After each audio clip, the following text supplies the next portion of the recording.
for us in there. But most of us, the solution is recognize who your adversary is. And some of the times, your adversary isn't just the person with white skin, or it may not be the person with white skin.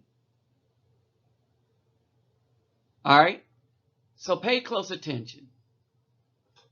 All right? But first, let me remind you, let's get those thumbs up, please. Do that now. Comment in the comment section. All right? Share this with everybody that you can. All right? Don't worry about it being taken down. One is this is historical. The other is, yeah, one time way back in the day, I got a hand on all of his speeches. Well worth it. All right. Oh, yeah, I'm full of surprises. All right. So like, share, subscribe. And my PayPal me, like I said, take care of yourself and family first. But for those that like what I'm doing, help me out by donating to the channel. All right. It'll be in the description box. This won't be in the description boxes because I physically have this, but you'll know his voice. All right? Brothers and sisters and friends, and I see some enemies.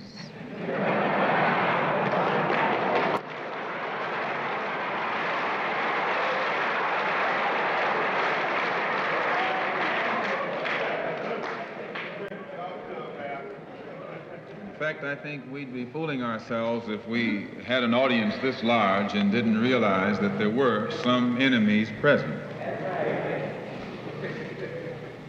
This afternoon, we want to talk about the ballot or the bullet. The ballot or the bullet explains itself. But before we get into it, since this is the year of the ballot or the bullet, I would like to clarify some things that refer to me personally concerning my own personal position. I'm still a Muslim. That is, my religion is still Islam.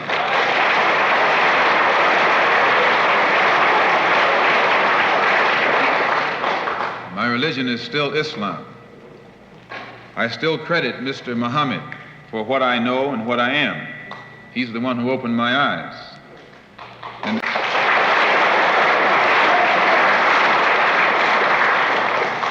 At present, I'm the minister of the newly founded Muslim Mosque Incorporated, which has its offices in the Teresa Hotel right in the heart of Harlem. That's the Black Belt in New York City. And when we realized that Adam Clayton Powell is a Christian minister, he has the Abyssinia Baptist Church, but at the same time he's more famous for his political struggling. And Dr. King is a Christian minister from Atlanta, Georgia, but he's become more famous for being involved in a civil rights struggle. The same as they are Christian ministers, I'm a Muslim minister. And I don't believe in fighting today in any one front, but on all fronts.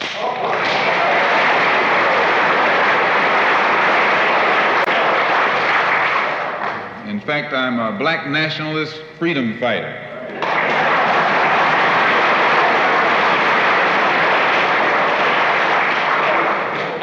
Islam is my religion, but I believe my religion is my personal business.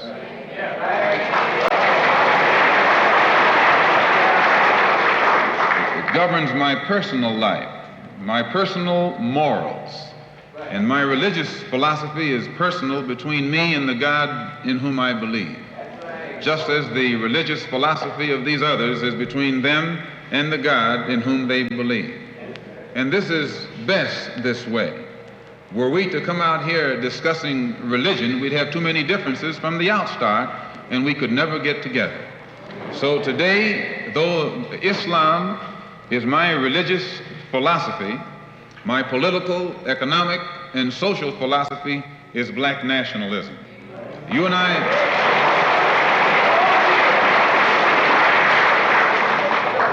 As I say, if we bring up religion, we'll have differences, we'll have arguments, we'll never be able to get together. But if we keep our religion at home, keep our religion in the closet, keep our religion between ourselves and our God, but when we come out here, we have a fight that's common to all of us against the enemy who is common to all of us.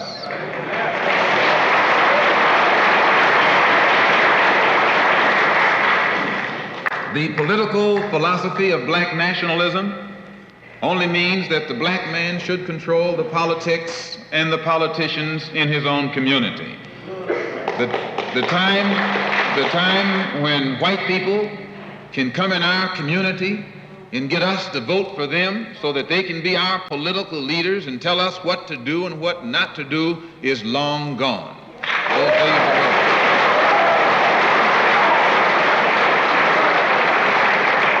By the same token, the time when that same white man, knowing that your eyes are too far open, can send another Negro into the community, get you and me to support him so he can use him to lead us astray, those days are long gone.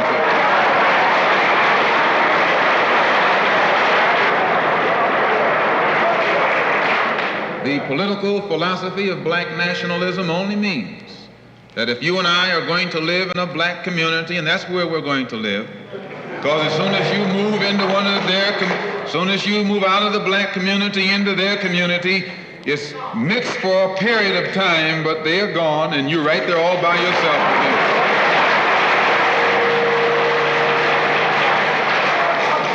again. We must understand the politics of our community, and we must know what politics is supposed to produce. We must know what part politics play in our lives. And until we become politically mature, we will always be misled, led astray, or deceived or maneuvered into supporting someone politically who doesn't have the good of our community at heart. So the political philosophy of black nationalism only means that we will have to carry on a political program of re-education, to open our people's eyes, make us become more politically conscious, politically mature. And then we will, whenever we get ready to cast our ballot, that ballot will be cast for a man of the community who has the good of the community at heart. And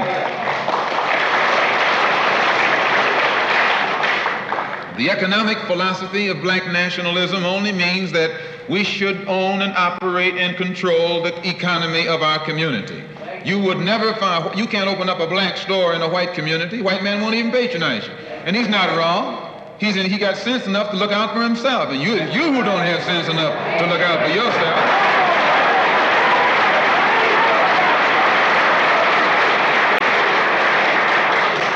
The white man is too intelligent to let someone else come and gain control of the economy of his community.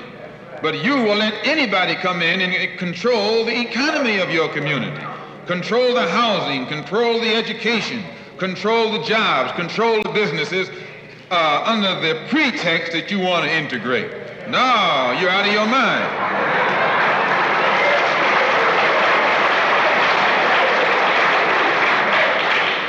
The economic philosophy of black nationalism only means that we have to become involved in a program of re-education to educate our people into the importance of knowing that when you spend your dollar out of the community in which you live, the community in which you spend your money becomes richer and richer. The community out of which you take your money becomes poorer and poorer.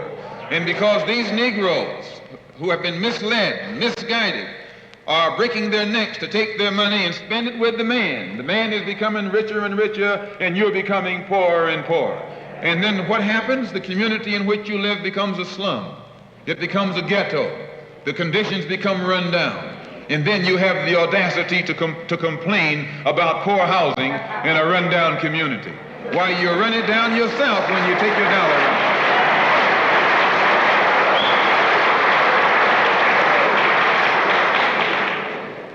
And you and I are in a double trap, because not only do we lose by taking our money someplace else and spending it, when we try and spend it in our own community, we're trapped because we haven't had sense enough to set up stores and control the businesses of our community. The man who's controlling the stores in our community is a man who doesn't look like we do. He's a man who doesn't even live in the community. So you and I, even when we try and spend our money in the block where we live or the area where we live, we're spending it with a man who, when the sun goes down, takes that basket full of money in another part of the town.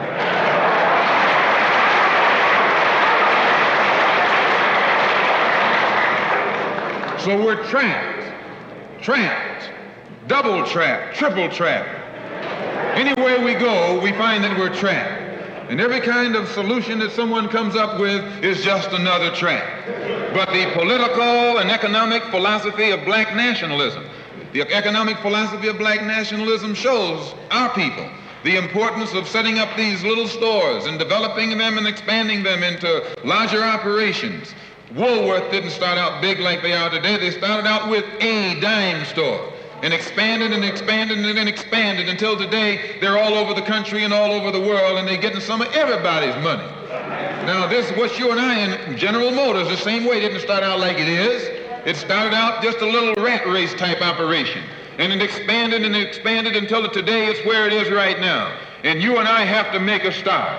And the best place to start is right in the community where we live.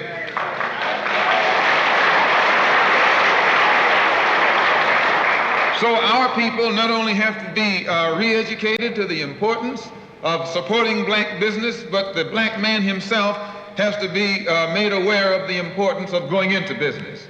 And once you and I go into business, we own and operate at least the businesses in our community. What we will be doing is developing a situation wherein we will actually be able to create employment for the people in the community. And once you can create some employment in the community where you live, it will eliminate the necessity of you and me having to act ignorantly and disgracefully, boycotting and picketing some cracker someplace else, trying to beg him for a job.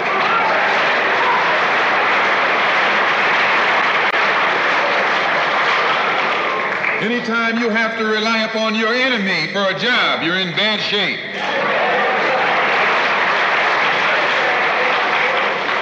And he is your enemy. Anytime, you wouldn't be in this country if some enemy hadn't kidnapped you and brought you here.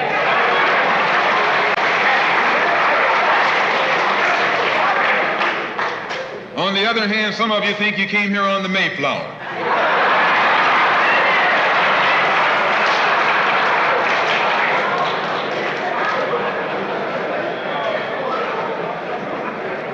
So as you can see, brothers and sisters, Today, this afternoon, it's not our intention to discuss religion. We're going to forget religion. If we bring up religion, we'll be in an argument. And the best way to keep away from arguments and differences, as I said earlier, put your religion at home, in the closet. Keep it between you and your God. Because if it hasn't done anything more for you than it has, you need to forget it anyway.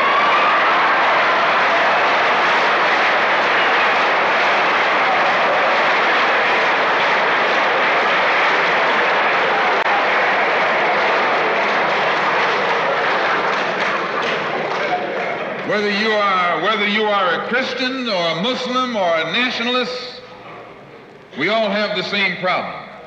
They don't hang you because you're a Baptist, they hang you because you're black.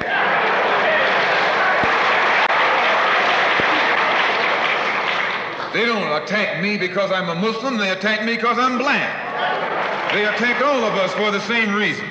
All of us catch hell from the same enemy. We're all in the same bag, in the same boat. We suffer political oppression, economic exploitation, and social degradation, all of them from the same enemy. The government has failed us. You can't deny that. Anytime you live in the 20th century and you walking around here singing, "We shall overcome," the government has failed us.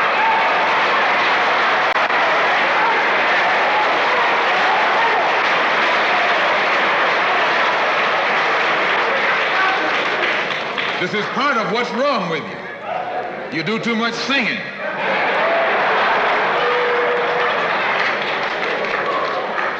Today it's time to stop singing and start swinging.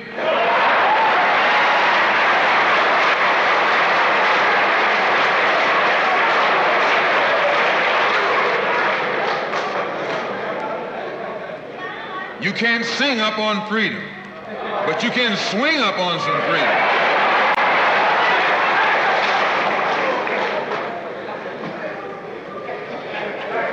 Cassius Clay can sing, but singing didn't help him to become the heavyweight champion of the world.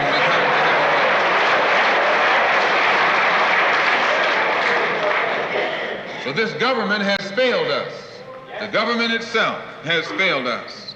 And the white liberals who have been posing as our friends have failed us. And once we see that all these other sources to which we've turned have failed, we stop turning to them and turn to ourselves. We need a self-help program, a do-it-yourself philosophy, a do-it-right-now philosophy. It's already too late philosophy. This is what you and I need to get with. And the only way we're going to solve our problem is with a self-help program. Before we can get a self-help program started, we have to have a self-help philosophy. Black nationalism is a self-help philosophy. What's so good about it, you can stay right in the church where you are and still take black nationalism as your philosophy. You can stay in any kind of civic organization that you belong to and still take black nationalism as your philosophy. You can be an atheist and still take black nationalism as your philosophy. This is a philosophy that eliminates the necessity for division and argument. Because if you're black, you should be thinking black. And if you're black and you're not thinking black at this late date, well, I'm sorry for you.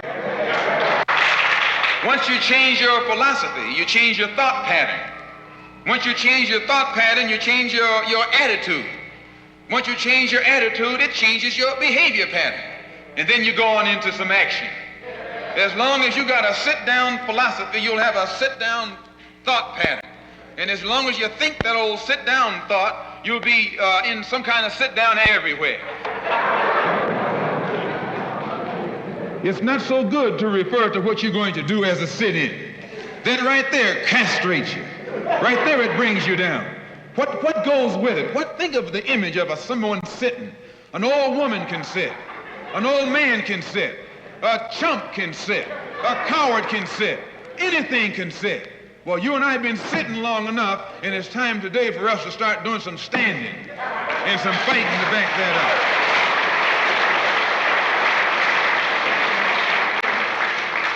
When we look at other parts of this earth upon which we live, we find that black, brown, red, and yellow people in Africa and Asia are getting their independence. They're not getting it by singing, "We shall overcome." No, they're getting it through nationalism. It is nationalism that brought about the independence of the people in Asia. Every nation in Asia gained its independence through the philosophy of nationalism. Every nation on the African continent that has gotten its independence brought it about through the philosophy of nationalism. And it will take black nationalism that to bring about the freedom of 22 million Afro-Americans here in this country where we have suffered colonialism for the past 400 years.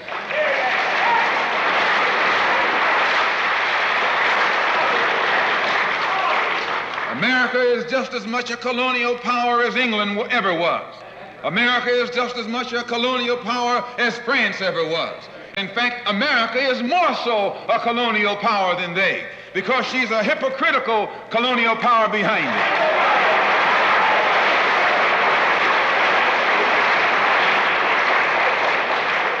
What do you call second-class citizenship?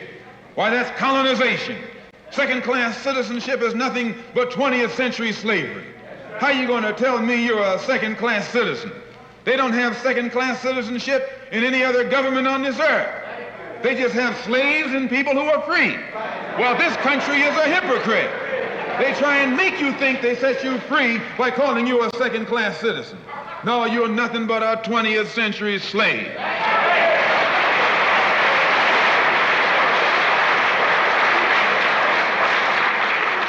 Just as it took nationalism to remove colonialism from Asia and Africa, it'll take black nationalism today to remove colonialism from the backs and the minds of 22 million Afro-Americans here in this country. Looks like it might be the year of the ballot or the bullet.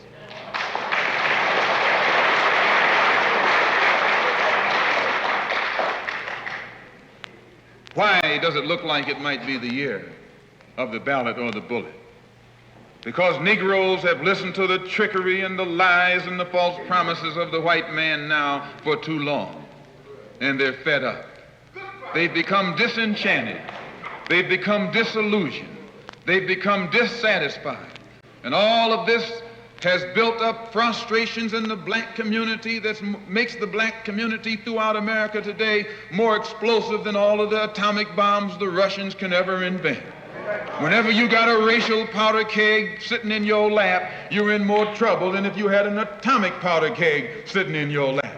When a racial powder keg goes off, it doesn't care who it knocks out the way. Understand this, it's dangerous. Because what can the white man use now to fool us? After he put down that march on Washington, and you see all through that now, he tricked you, had you marching down to Washington. Yes, had you marching back and forth between the feet of a dead man named Lincoln and another dead man named George Washington, singing "We Shall Overcome."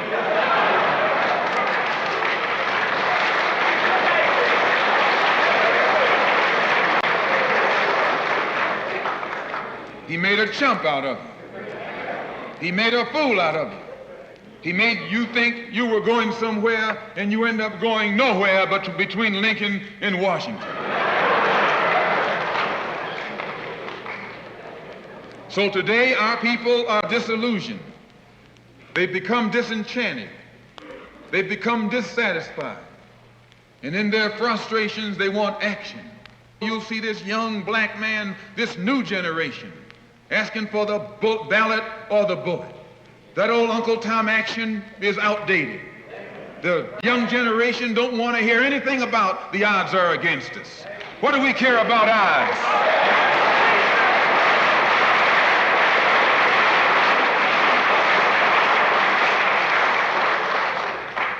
When this country here was first being founded, there were 13 colonies.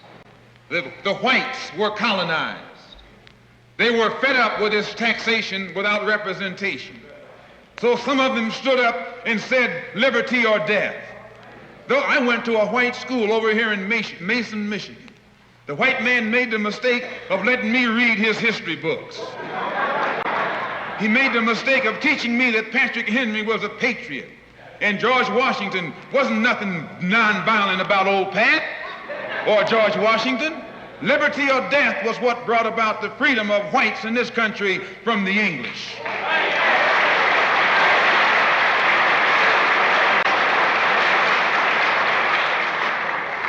They didn't care about the odds. Why, they faced the wrath of the entire British Empire. And in those days, they used to say that the British Empire was so vast and so powerful when the sun would never set on it. This is how big it was.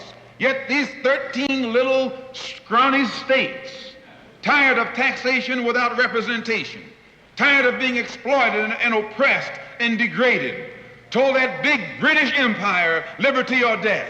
And here you have 22 million Afro-Americans, black people today, catching more hell than Patrick Henry ever saw.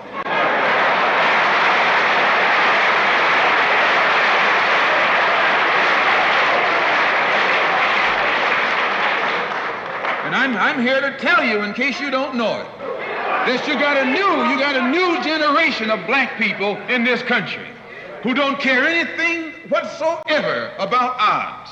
They don't want to hear you old Uncle Tom handkerchief heads talking about the odds. No.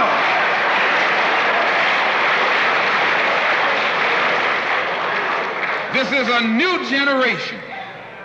If they're going to draft these young black men and send them over to Korea or South Vietnam to face 800 million Chinese,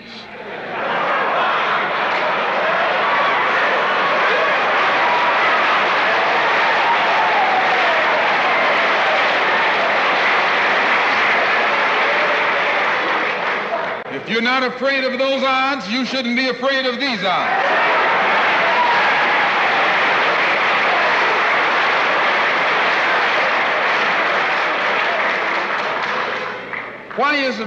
Why does this loom to be such an explosive political year? Because this is the year of politics. This is the year when all of the white politicians are going to come into the Negro community. You never see them until election time. You can't find them until election time. They're going to come in with false promises. And as they make these false promises, they're going to feed our frustrations. And this will only serve to make matters worse. I'm no politician. I'm not even a student of politics. I'm not a Republican, nor a Democrat, nor an American, and got sense enough to know it.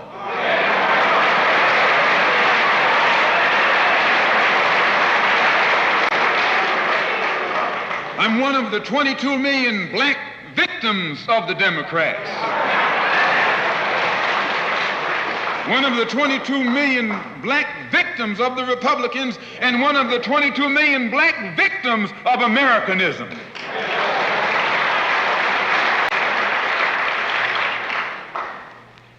And when I speak, I don't speak as a Democrat or a Republican, nor an American. I speak as a victim of America's so-called democracy. You and I have never seen democracy. All we've seen is hypocrisy.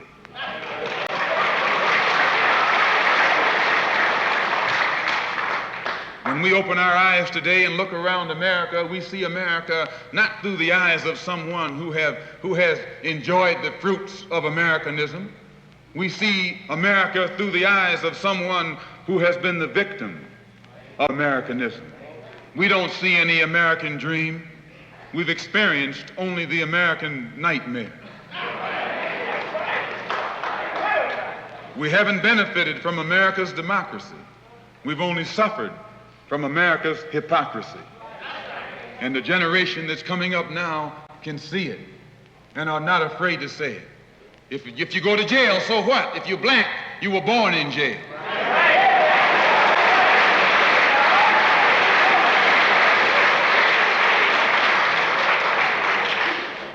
If you black, you were born in jail. In the North as well as the South. Stop talking about the South. Long as you south of the Canadian border, you're South.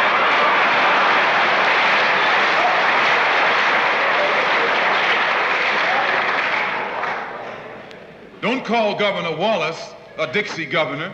Romney is a Dixie governor.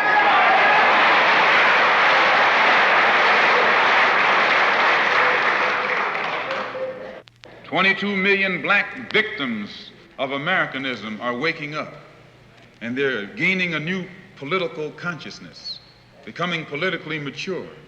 And as they develop this political maturity, they're able to see the recent trends in these political elections. They see that the whites are so evenly divided that every time they vote, the race is so close they have to go back and count the votes all over again. And which means that any block, any minority that has a block of votes that stick together is in a strategic position. Either way you go, that's who gets it. You're in a position to determine who go to the White House and who stay in the doghouse. You're the one who has that power. You can keep Johnson in Washington, D.C., or you can send him back to his Texas cotton patch.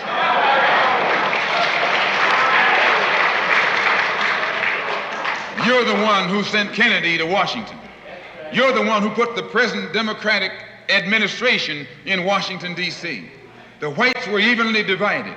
It was the fact that you threw 80% of your votes behind the Democrats that put the Democrats in the White House. When you see this, you can see that the Negro vote is the key factor.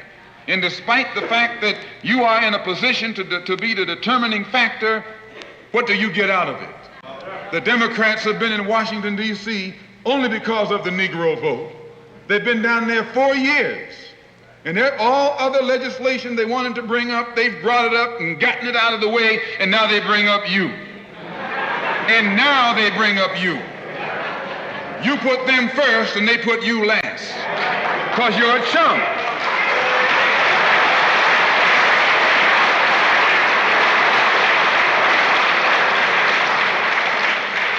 A political chump.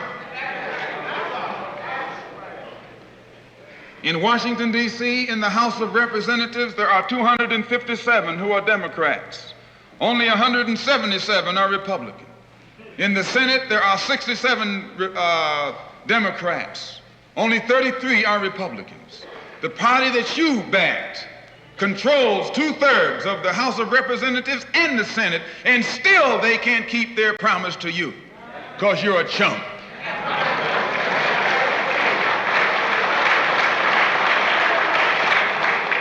Anytime you throw your weight behind a political party that controls 2/3 of the government, and that party can't keep the promise that it made to you during election time, and you're dumb enough to walk around continuing to identify yourself with that party, you're not only a chump, but you're a traitor to your race.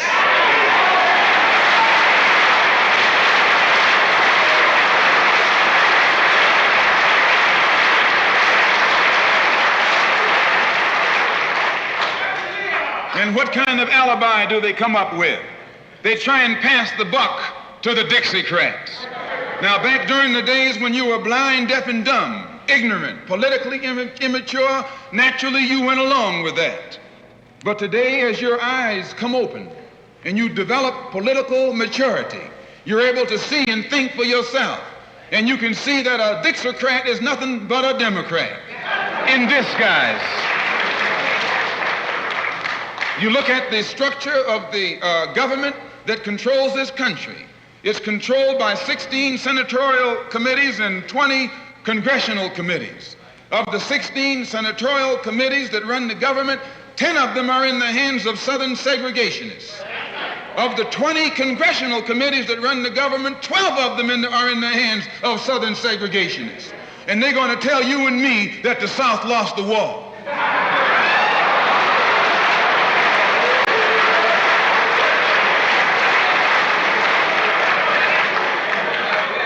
You today are in the hands of a government of segregationists, racists, white supremacists, who belong to the Democratic Party but disguise themselves as Dixiecrats. A Dixiecrat is nothing but a Democrat. Whoever runs the Democrats is also the father of the Dixiecrats, and the father of all of them is sitting in the White House.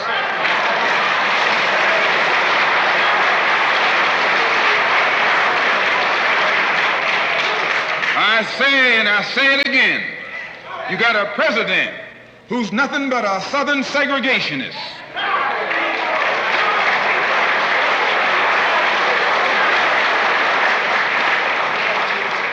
From the state of Texas. They'll lynch you in Texas as quick as they'll lynch you in Mississippi. Only in Texas, they lynch you with a Texas accent. In Mississippi, they lynch you with a Mississippi accent. And the first thing the cracker does when he comes in power, he takes all the Negro leaders and invites them for coffee to show that he's all right. And those Uncle Toms can't pass up the coffee.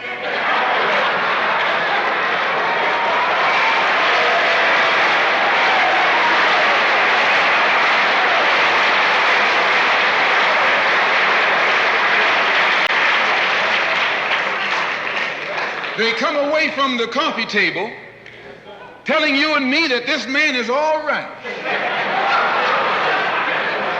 because he's from the South. And since he's from the South, he can deal with the South. And well, look at the logic that they're using. What about Eastland? He's from the South. Make him the president. If Johnson is a good man because he's from Texas, and being from Texas will enable him to deal with the South, Eastland can deal with the South better than Johnson.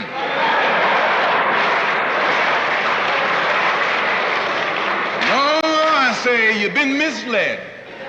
You've been had. You've been took.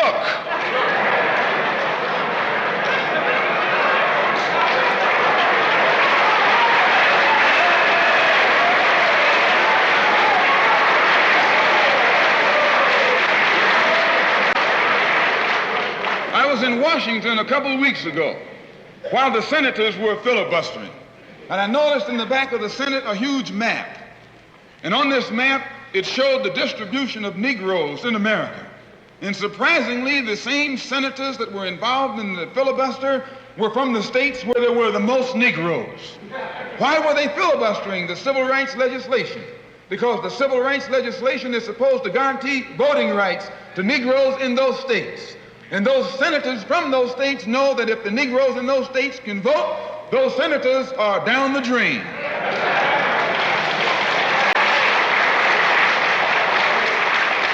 The representatives of those states go down the drain. And in the Constitution of this country, it has a stipulation wherein whenever the rights, the voting rights of people in a certain district are violated, then the representative who's from that particular district, according to the Constitution, is supposed to be expelled from the Congress. Now, if this particular aspect of the Constitution was enforced, why, you wouldn't have a cracker in Washington, D.C.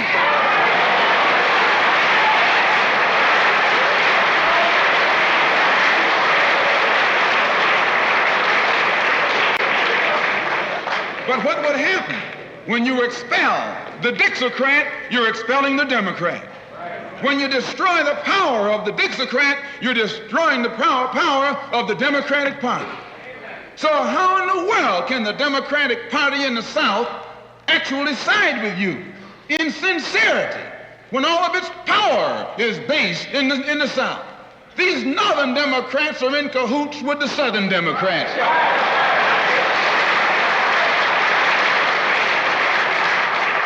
They're playing a giant con game, a political con game. You know how it goes. One of them comes to you and make believe he's for you.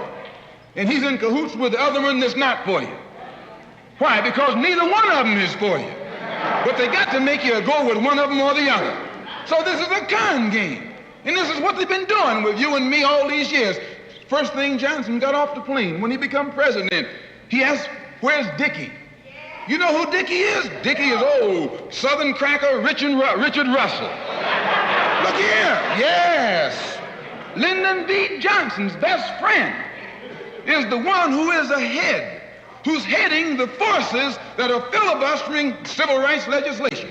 You tell me, how in the hell is he going to be Johnson's best friend?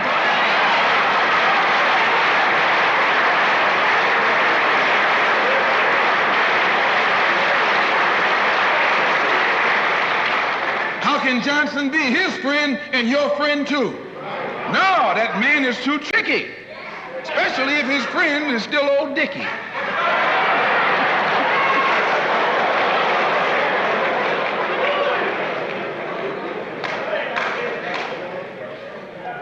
Whenever the Negroes keep the Democrats in power, they're keeping the Dixiecrats in power. This is true. A vote for a Democrat is nothing but a vote for a Dixiecrat. I know you don't like me saying that, but I'm not the kind of person who come here to say what you like. I'm going to tell you the truth whether you like it or not.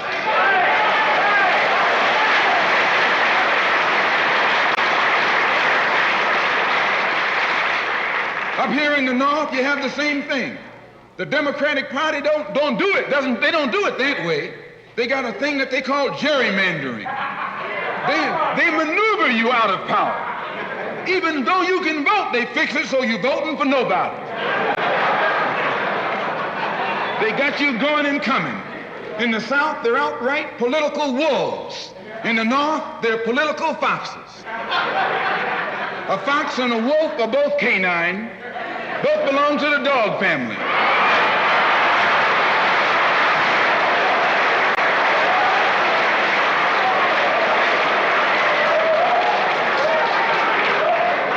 Now, you take your choice. You're going to choose a northern dog or a southern dog. Because either dog you choose, I guarantee you, you'll still be in the doghouse. This is why I say it's the ballot or the bullet. It's liberty or it's death. It's freedom for everybody or freedom for nobody.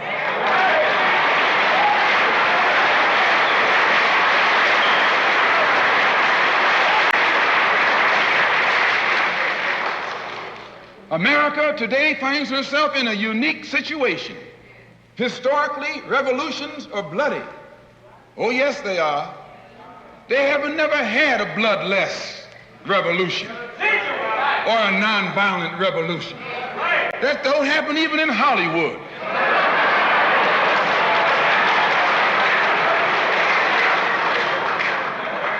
You don't have a revolution in which you love your enemy.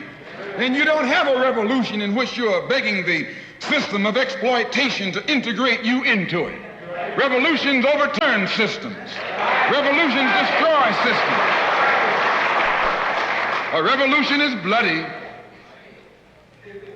But America is in a unique position. She's the only country in history in a position actually to become involved in a bloodless revolution. The Russian Revolution was bloody. Chinese Revolution was bloody. French Revolution was bloody. Cuban Revolution was bloody. And there was nothing more bloody than the American Revolution. But today, this country can become involved in a revolution that won't take bloodshed. All she's got to do is give the black man in this country everything that's doing. Everything.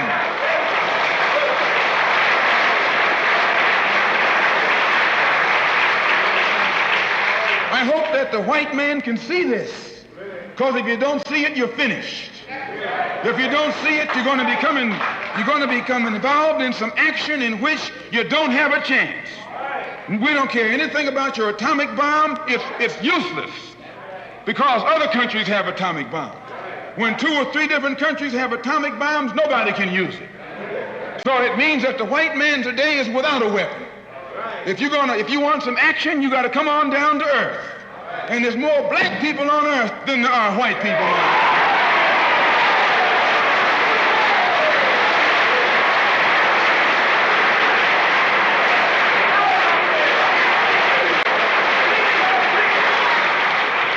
I only got a couple more minutes. The white man can never win another war on the ground.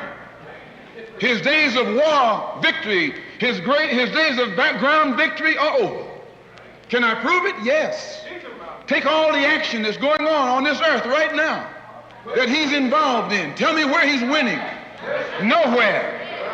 Why, some rice farmers, some rice eaters ran him out of Korea. Yes, they ran him out of Korea.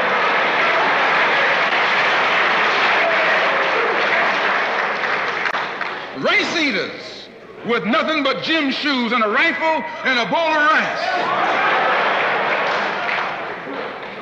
Took him and his tanks and his napalm and all that other action he's supposed to have and ran him across the Yalu. Why? Because the day that he can win on the ground is past. Up in French Indochina, those little peasants, rice growers, took on the might of the French army and ran all the Frenchmen. You remember Dien Bien Phu? No.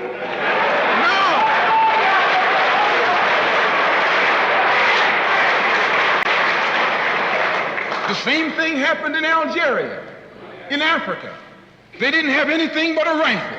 The French had all these highly mechanized instruments of warfare, but they put some guerrilla action on them. And a white man can't fight a guerrilla warfare. Guerrilla action takes heart, takes nerve, and he doesn't have that.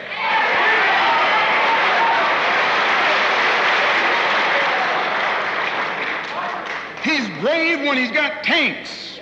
He's brave when he's got planes. He's brave when he's got bombs. He's brave when he got a whole lot of company along with him. But you take that little man from Africa and Asia, turn him loose in the woods with a blade. With a blade. That's all he needs.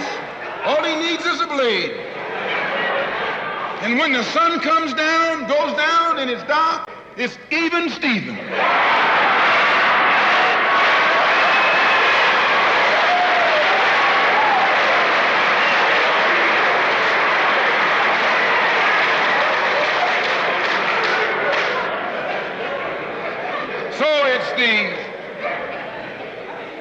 It's the ballot or the bullet.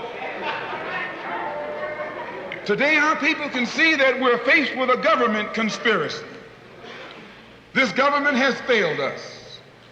The senators who are filibustering concerning your and my rights, that's the government. Don't say it's Southern senators, this is the government. This is a government filibuster. It's not a segregationist filibuster. It's a government filibuster.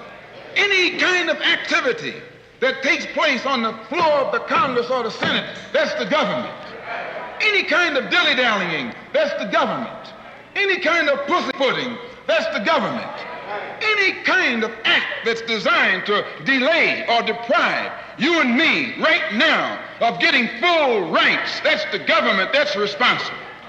And anytime you find a government involved in a conspiracy to violate the citizenship or the civil rights of a people, then you are wasting your time going to that government expecting redress.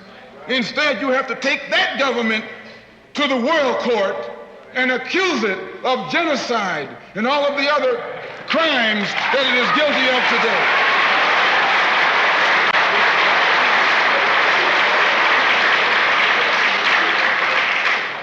So those of us whose political and economic and social philosophy is black nationalism have become involved in the civil rights struggle.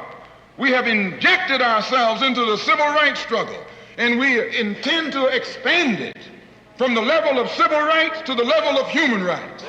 As long as you fight it on the level of civil rights, you're under Uncle Sam's jurisdiction. You're going to his court expecting him to correct the problem. He created the problem. He's the criminal. You don't take your case to the criminal, you take your criminal to court.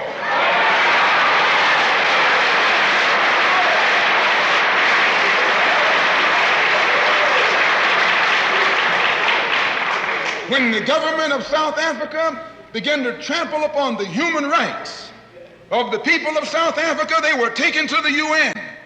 When the government of Portugal began to trample upon the rights of our brothers and sisters in Angola, it was taken before the UN.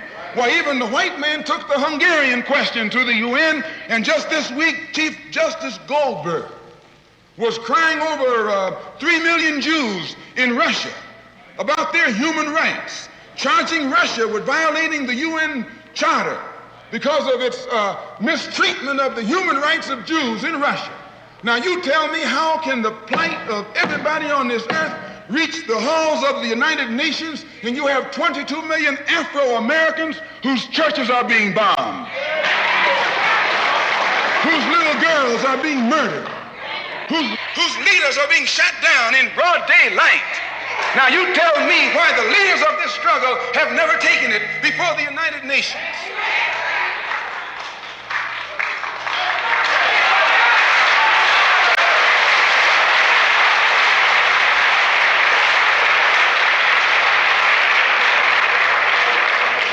So our next move is to take the entire civil rights struggle problem into the United Nations.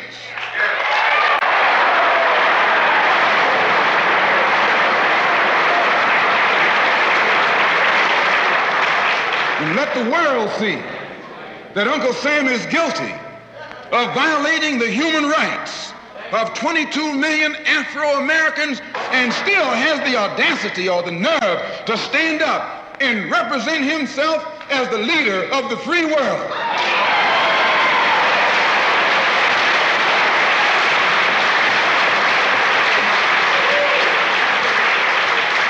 Not only is he a crook, he's a hypocrite.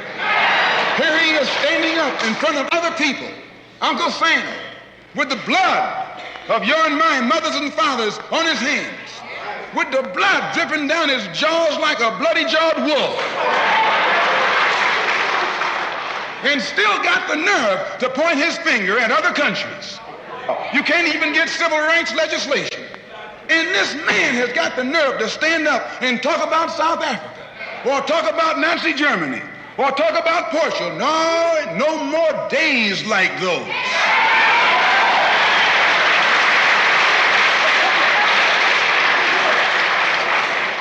So I say in my conclusion, the only way we're going to solve it, we got to unite. We got to work together in unity and harmony. And black nationalism is the key. How are we going to overcome the tendency to be at each other's throats that always exists in our neighborhood? And the reason this tendency exists, the strategy of the white man has always been divide and conquer. He keeps us divided in order to conquer us. He tells you I'm for separation and you for integration and keep us fighting with each other. No, I'm not for separation and you're not for integration. What you and I are for is freedom.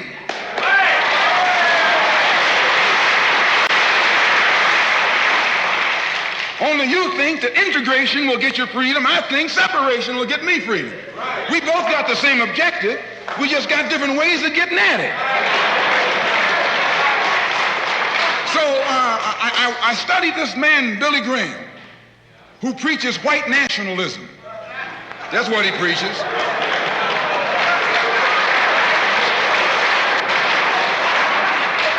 I say that's what he preaches. The whole church structure in this country is white nationalism.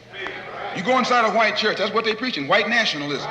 They got Jesus white, Mary white, God white, everybody white. That's white nationalism.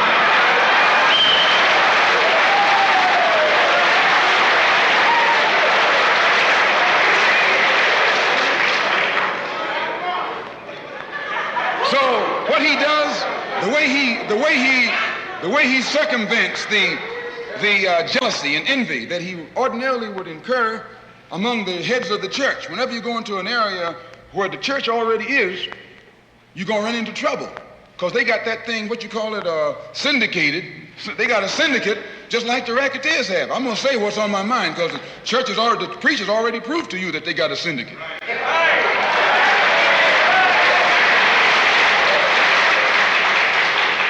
And when you're out in the rackets, whenever you're getting in another man's territory, you know, they gang up on you. And that's the same way with you. You run into the same thing. So how Billy Graham gets around that, instead of going into somebody else's territory like he's going to start a new church, he doesn't try and start a church. He just goes in preaching Christ. And he says, everybody who believes in him, you go wherever you find him. So this helps all the churches, and so since it helps all the churches, they don't fight him. Well, we're going to do the same thing, only our gospel is black nationalism. His gospel is white nationalism. Our gospel is black nationalism. And the gospel of black nationalism, as I told you, means you should control the politics of your community, the economy of your community, and all of the society in which you live should be under your control. And once you feel that this philosophy will solve your problem, go join any church where that's preached. Don't join a church where white nationalism is preached. Now, you can go to a Negro church and be exposed to white nationalism. Because when you walk in a Negro church and you see a white Jesus and a white Mary and some white angels, that Negro church is preaching white nationalism.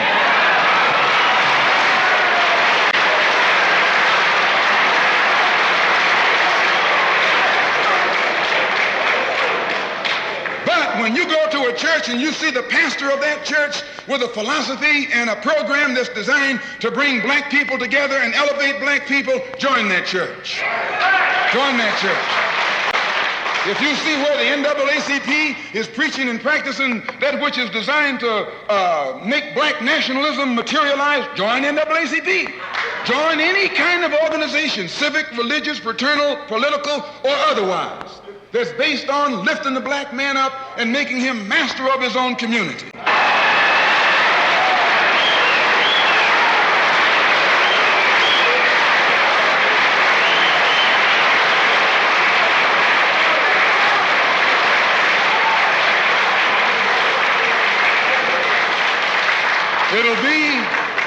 It'll be the ballot, or it'll be the bullet. It'll be liberty, or it'll be death. And if you're not ready to pay that price, don't use the word freedom in your vocabulary. One more thing. I was on a program in Illinois recently with Senator Paul Douglas, a so-called liberal, so-called Democrat, so-called white man. At which time he told me that our African brothers were not interested in us in Africa. He says the Africans aren't interested in the American Negro. I knew he was lying. But during the next 2 or 3 weeks, it's my intention and plan to make a tour of our African homeland. And I hope that when I come back, I'll be able to come back and let you know how our African brothers and sisters feel toward us.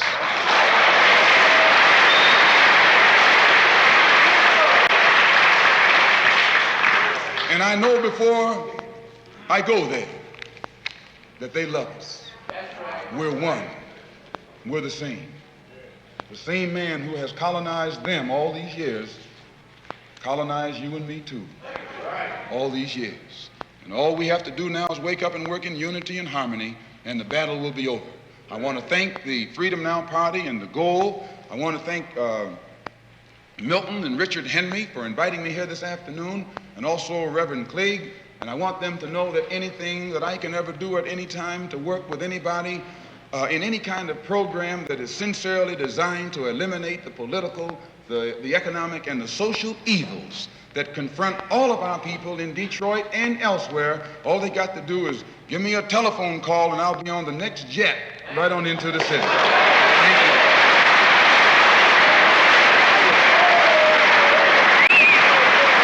Please take your seats, please. You have been listening to a program distributed by the Pacifica Radio Archive. For a copy or catalog of Pacifica tapes, write to Pacifica, Box 8092, Department R, Universal City, California, 91608. That's Box 8092, Department R, Universal City, California, 91608. To order by credit card, call toll-free 800-735-0230. That's 800-735-0230.